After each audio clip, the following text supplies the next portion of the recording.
Sejam bem-vindos a mais uma aula do componente de Educação Física. Eu sou a professora Jucimara Brito, estou aqui juntinho de vocês para nós explorarmos e conhecermos muitos conteúdos interessantes de Educação Física.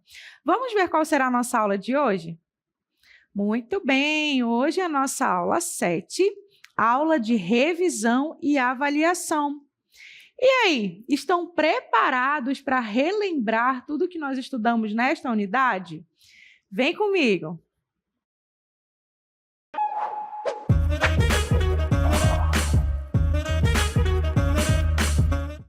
Muito bem, alunos, então vamos lá iniciar nossa revisão, relembrando os conteúdos que nós estudamos na unidade 1. Como vocês viram, os conteúdos eles estão relacionados a quê? Aos esportes. Então, vamos relembrar agora cada um deles, iniciando ali pelos esportes de rede e parede de rebote. Vamos lá? Vamos começar aí pela definição. E aí, vocês lembram o que são esses esportes de rede e parede de rebote? Se não lembra, não tem problema, já anota aí no seu caderno, tá bom? São modalidades que se caracterizam por arremessar, lançar ou rebater a bola em direção a setores da quadra adversária, nos quais o rival seja incapaz de devolvê-la da mesma forma ou que leve o adversário a cometer um erro dentro do período de tempo em que o objeto do jogo está em movimento. Isso de acordo com a BNCC. Então, simplificando essa definição, os esportes de rede e parede de rebote são aqueles onde você tem que passar a bola para o campo do seu adversário e cravar um ponto, né? Se não conseguir cravar um ponto, pelo menos fazer com que ele erre ali a sua jogada para garantir uma pontuação para você, entendeu? Vamos ver alguns exemplos desses esportes? Olha só, esportes de rede, nós temos o voleibol, o vôlei de praia, o tênis de mesa, o badminton, o futevôlei, dentre outros. E nos esportes de parede de rebote, nós temos a pelota basca, raquetebol, squash, dentre outros, tá certo? Bom, e nessa aula nós estudamos especificamente sobre dois esportes de rede, que são esses aqui, o voleibol, ou vôlei de quadra, e o vôlei de praia, certo? Ou vôlei de areia, né? Você pode aí ouvir esses nomes, tá certo? Então, observem aqui. Durante a nossa aula, nós vimos que, apesar de eles parecerem bastante, eles têm algumas diferenças, né? Tanto é que possuem semelhanças e diferenças. Vamos relembrar aí cada detalhe de cada um deles? Vamos lá. Bom, olha só, qual é o objetivo dos dois, tanto do voleibol quanto do vôlei de praia? O objetivo é lançar a bola por cima da rede e fazê-la tocar na quadra do adversário. Então, os dois têm o mesmo objetivo. E os fundamentos utilizados para isso são os mesmos. Nós temos o saque, a recepção, o levantamento, o ataque, o bloqueio e a defesa. Então, todos esses fundamentos estão presentes tanto no voleibol, no vôlei de quadra, quanto no vôlei de areia, tá certo? E vocês perceberam que há uma sequência, né? Nós temos aí um passo a passo desses fundamentos que agora nós vamos relembrar juntos. Começando ali por quem? Vamos ver qual é o nosso primeiro fundamento? É o saque. Então, vocês sabem que o saque ele é aquele fundamento que dá início à partida, certo? Ele pode ser feito por cima, chamado de flutuante, viagem ao fundo do mar, ou por baixo, que pode ser chamado de simples ou jornada nas estrelas. Depende muito de como esse nosso jogador vai efetuar esse saque. Então, já gravem aí. O primeiro fundamento em qualquer partida de vôlei, seja de quadra ou de vôlei de praia, é o saque. Logo após o saque, esse saque ele tem a intenção de ir para a quadra do nosso adversário, né? De levar a bola para a quadra do nosso adversário. O que acontece? Ocorre a recepção, como vocês estão vendo aí. Então, essa técnica ela é usada para fazer a recepção, é a manchete, tá? Nesse caso aí, o nosso atleta, ele preferiu fazer um toque. E o objetivo desse jogador, ao tocar nesta bola, é fazer o quê? Levar a bola para a mão do nosso levantador. E aí a gente já vem falando do nosso terceiro fundamento. Observem aí. Depois que recebeu, a bola foi para o levantador, logo nós temos o quê? O levantamento. Esse fundamento acontece após a recepção. A técnica utilizada é o toque e tem como objetivo preparar a bola para um ataque. Observem aí o ataque. Teve o levantamento, atacou. Muito bem. O ataque ele é feito após o levantamento. A técnica usada para fazer esse ataque é a famosa cortada e tem como objetivo cravar a bola na quadra adversária. Vamos continuar vendo o vídeo. Então, observem aí. Houve o ataque. Do outro lado, nós temos uma recepção. Viu como tem continuação aí, ó? Levantamento novamente. Mais uma vez o ataque e surgiu ali, ó, uma intenção de bloqueio.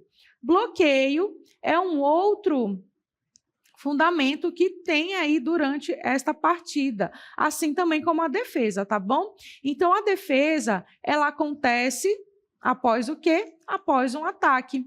E depois dessa defesa, pode ser que tenha o nosso bloqueio. Como é que ocorre o bloqueio? É quando um ou mais jogadores eles chegam próximos à rede e esticam o braço para cima, lembrando que eles não podem tocar nessa rede, tá bom? Vocês estão vendo aí os fundamentos, né, numa partida de vôlei de quadra, mas esses mesmos fundamentos são utilizados no vôlei de areia ou no vôlei de praia, como vocês estão vendo aqui ao meu lado. Tá certo? Então, o interessante é que todos os jogadores treinem bastante todos esses fundamentos para dar andamento ao jogo, certo? Muito bem. Então, mais uma vez, começou com saque, foi para a recepção, passou para o levantador, teve o levantamento, houve o ataque, pode ser que receba lá do outro lado ou não. Pode acontecer o quê? O bloqueio, tá certo? Então, esse é o passo a passo aí dos fundamentos do vôlei.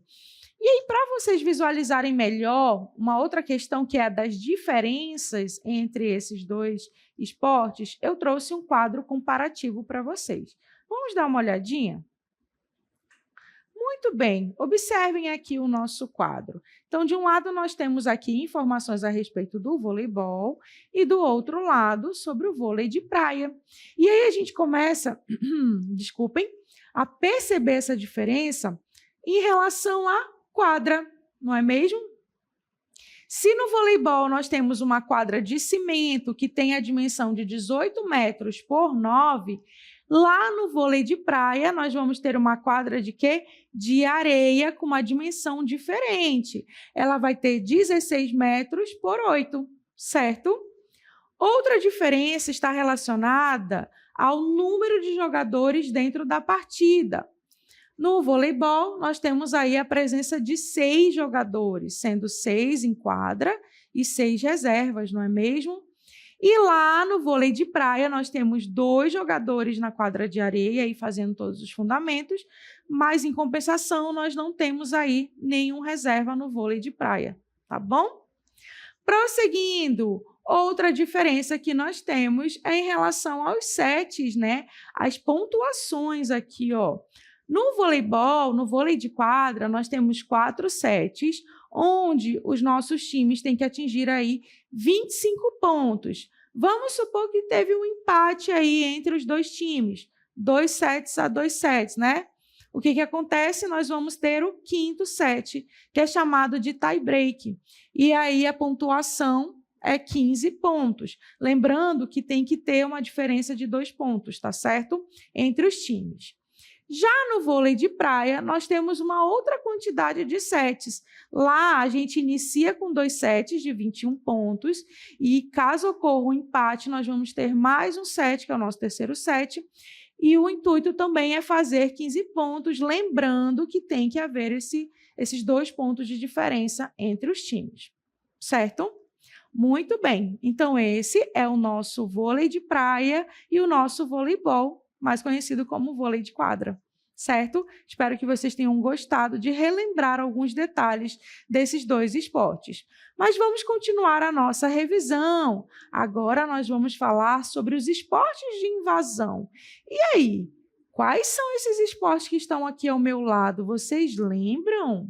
Eu acredito que sim. Nós temos aqui, primeiramente, o hóquei sobre a grama, que é um esporte de invasão, mas do outro lado nós temos um outro esporte que não é de invasão, que é de quê? Campo e taco, que nós iremos relembrar um pouquinho também. Então, vamos começar falando do hóquei sobre a grama. Vamos lá? Muito bem, vamos primeiro para a definição do que seria um esporte de invasão. Observem, são modalidades que se caracterizam por comparar a capacidade de uma equipe de introduzir ou levar uma bola ou outro objeto a uma meta ou setor da quadra campo defendida pelos seus adversários, como gol, cesta, touchdown, dentre outros, tá? Protegendo simultaneamente o próprio alvo, meta ou setor do campo. Simplificando essa definição, um esporte de invasão é aquela modalidade onde você tem que invadir o campo do seu adversário para fazer a pontuação. Como exemplo, nós temos aí o basquetebol, o frisbee, o futebol, futsal, futebol americano, handebol, hóquei sobre a grama, polo aquático, rugby e etc. E assim nós vamos relembrar um pouquinho sobre a origem do hóquei sobre a grama. Vamos lá?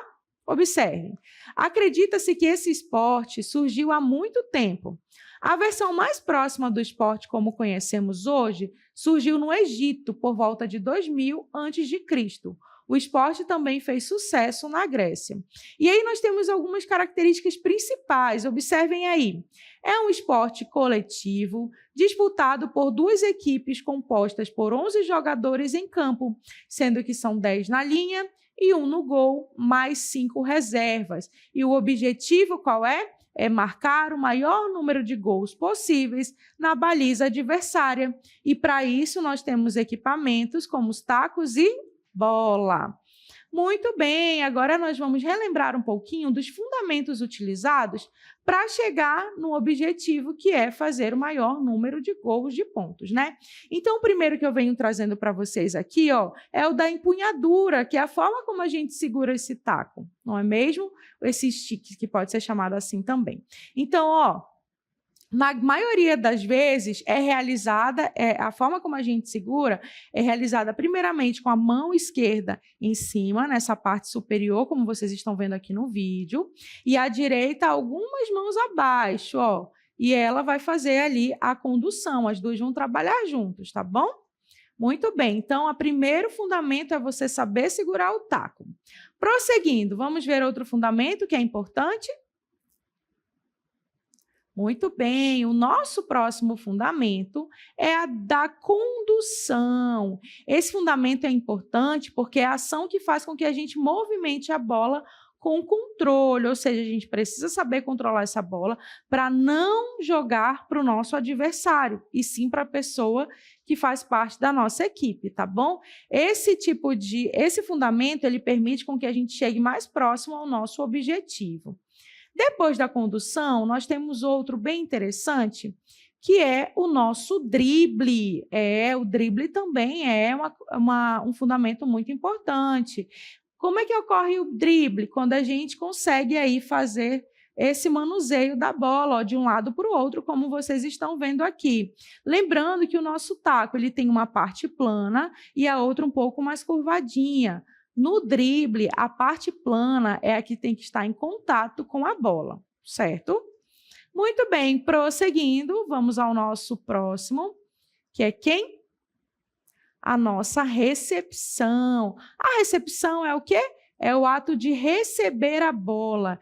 Isso pode ser feito de duas formas. Primeiro, com a desaceleração dessa bola, ou seja, quando você acompanha o movimento da bola e para, olha aí como vocês estão vendo agora, ou com o taco na diagonal, né? Você coloca ali o taco à sua frente e a bola para com o movimento único, como vocês estão vendo aqui, tá certo? Então, essas são as duas formas de receber, de recepcionar esta bola, certo?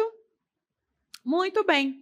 Prosseguindo, outro fundamento muito importante é o nosso passe, que é o ato de entregar a bola diretamente ao companheiro ou lançá-la em um espaço vazio do campo, para que posteriormente, né, essa recepção ocorra e a gente consiga ali atingir o nosso objetivo. O passe também tem como finalidade a progressão dentro do campo, certo?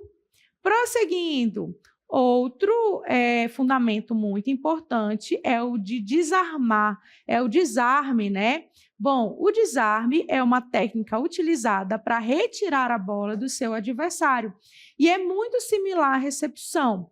O que que você precisa fazer? Manter o taco próximo ao solo na posição horizontal, como vocês estão vendo aqui. Observem aí, ó, manter o taco. Muito bem. Então, tem que aprender a fazer também, certo? Então, esses são alguns, na verdade, são os fundamentos utilizados para dar vida ao hóquei sobre a grama. E aí, vocês gostaram de relembrar esses detalhes? Acredito que sim. Mas vamos caminhando na nossa revisão. Vamos relembrar agora o nosso esporte de campo e taco chamado de cricket. Vamos lá? Muito bem, observem mais uma vez a nossa imagem, o cricket é o que está do lado de lá. Já observem que para esse esporte a gente precisa aí de um taco diferenciado, né? Agora vamos relembrar por que que o cricket é um esporte de campo e taco? Vamos lá, observem a definição. Bom, os esportes de campo e taco são aquelas modalidades que se caracterizam por rebater a bola lançada pelo adversário o mais longe possível, para tentar percorrer o maior número de vezes as bases ou a maior distância possível entre as bases, enquanto os defensores não recuperam o controle da bola e assim, né, eles possam somar pontos.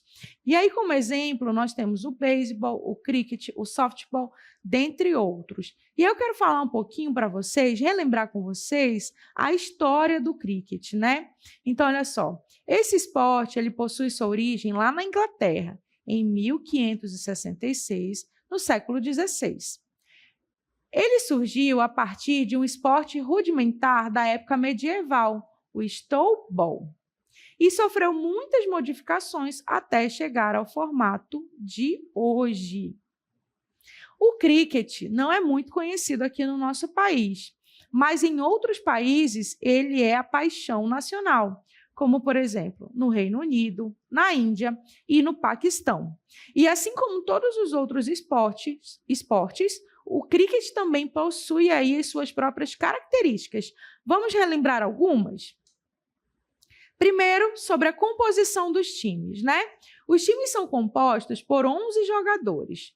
Uma equipe vai atuar como rebatedor e a outra como jogadores de campo, ou seja, nós temos aí duas equipes, uma que defende e uma que ataca. E no decorrer do jogo, as posições elas vão se inverter. Em relação ao objetivo, o cricket tem dois objetivos básicos. Primeiro, o objetivo da defesa, né, que busca eliminar os 10 wickets adversários, que são aquelas estacas de madeira que vocês vão já ver. E o objetivo da equipe de ataque, que é buscar conseguir o maior número de corridas, certo? Vamos relembrar aí um pouquinho desses equipamentos. Observem. Bom, para a gente jogar cricket, vocês já viram que a gente precisa de taco, de bola e dos wickets, né, que são essas estaquinhas que vocês estão vendo bem ao centro da imagem, tá? Então, olha só, os tacos específicos, as bolas, as casinhas de madeira e os equipamentos de proteção dos jogadores, como capacete, caneleiras, luvas, cotoveleiras, protetores de coxa, tórax e braço, são essenciais para o andamento desse esporte, tá bom? E como eu venho falando para vocês sobre essa questão de ter uma equipe de ataque e uma equipe de defesa, vamos ver os jogadores, qual faz parte do quê, tá bom? Então, olha só, o arremessador, ele é o principal jogador defensivo, ficando assim posicionado no lado oposto ao do rebatedor. Então, o lançador, ele é da equipe de defesa. Seu objetivo é arremessar a bola de modo que ela passe pelo rebatedor e atinja a casinha, ou seja, os wickets. Um outro jogador que nós temos é o rebatedor. Ele é da equipe de ataque, né? Ele tem que rebater a bola o mais longe possível para que ele possa se deslocar do ponto A ao ponto B no corredor e assim contabilizar corridas conforme mencionado acima, certo? Prosseguindo, além dessas duas funções dos jogadores, há os demais jogadores de defesa, né, que ficam espalhados ali pelo campo, onde eles são responsáveis pela recuperação das bolas rebatidas, para que assim a corrida do rebatedor e a do não rebatedor seja interrompida. Lembrando que vamos supor que a equipe lá do lançador, né, que é a equipe de defesa, cada vez que ela derruba uma casinha, ela elimina um jogador. E quando, vamos supor, ocorreu de eliminar os 10 rebatedores, aí eles vão inverter de posição e vai começar uma nova jogada. Lembrando que o objetivo é fazer o maior número de pontos, e isso eles vão fazer através da mudança de base ou lançando essa bola o mais longe possível também, tá certo? Muito bem, e agora para ficar mais claro para vocês, eu quero que vocês assistam um vídeo que mostra tanto o hóquei sobre a grama, que é um esporte de invasão, quanto o cricket, que é um esporte de campo e taco. Acompanhe.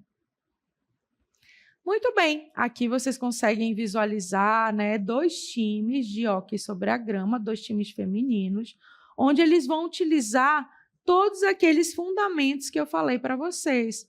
O drible, a condução, né? Para efetuar ali a sua jogada. Já nessa segunda parte, vocês estão vendo aí uma partida de cricket. Observem aí todos os elementos que eu falei para vocês, né? Nós temos os sticks, nós temos os tacos, os sticks não, os wickets, desculpem, que são aquelas casinhas de madeira, nós temos os tacos, as bolas, tá certo? E os jogadores revezando aí na função de rebatedor e lançador. Mais uma vez, observem o cricket. Muito bem. Mais uma vez, olha aí o nosso lançador entrando em campo. Eles conseguiram levar a bola um pouco mais longe e fazer a pontuação, trocar essa questão da base, certo? Muito bem. Então, esses foram os esportes que nós estudamos nessa unidade. Então, vocês tiveram a oportunidade de conhecer aí esportes de 3 classificações diferentes, começando ali pelos esportes de rede, que eu trouxe para vocês o vôlei de praia e o vôlei de quadra, mais conhecido como voleibol. Apresentei para vocês um esporte de invasão, que é o hóquei sobre a grama, e um esporte de campo e taco, que é o cricket. Agora vocês já têm bastante informações sobre todos esses esportes. E aí, que tal se vocês experimentassem esses jogos na prática, esses esportes, ou até mesmo pesquisassem algo mais a respeito de cada um deles? Muito bem, alunos, eu finalizo a nossa revisão por aqui e a gente se encontra numa próxima oportunidade.